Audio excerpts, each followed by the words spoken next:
जी बिल्कुल, टोबा टेकसिंग में लॉकडाउन का सिलसिला जारी है। मैं आपको ये बताता चलूँ कि टोबा टेकसिंग में नमाज जुमा जो है उसकी सादगी से अदायगी की गई है।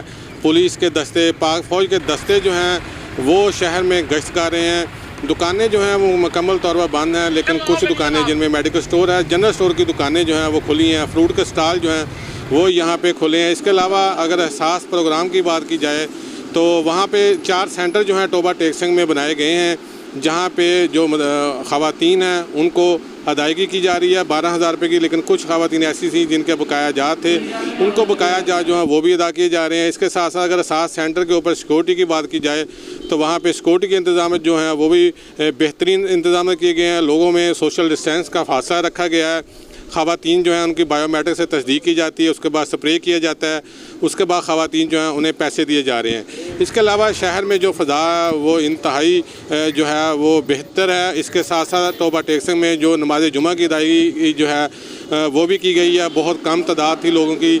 मसाजिद में 4 से 5 अफराद जो हैं उन्होंने जुमा अदा किया है। फासला जो है उनके दरमियान रखा गया था। इसके साथ साथ सिक्योरिटी की अगर बात की जाए तो टोबा टेकसिंग में सिक्योरिटी के जो है फुल प्रूफ इंतजाम किए हैं। डिस्ट्रिक्ट पुलिस ऑफिसर वकार शेख कुरैशी जो हैं वो भी वक्तन फ़वक्तन जो है शहर का गश्त करते हैं, देखते हैं जहाँ कहीं भी अगर कोई प्रॉब्लम होता है वहाँ पे उस प्रॉब्लम को हल करने की कोशिश की जाती है। शहर की सड़कों के ऊपर नाका लगाया गया है ताकि जो डबल सवारी की खिलाफवर्जी करें उनको भी समझाया जाए। और कुछ लोग जो हैं उनको हिरासत में भी लिया गया है, कुछ गाड़ियाँ जो हैं वो भी कब्ज़े में ली गई हैं। पुलिस की जानब से 400 से ज़ायद मुकदमात जो हैं वो दर्ज किए गए हैं। इसके साथ साथ कुछ लोग ऐसे हैं जिन्हें श्योरिटी बॉन्ड लेने के बाद जो है वो छोड़ भी दिया गया है। जी।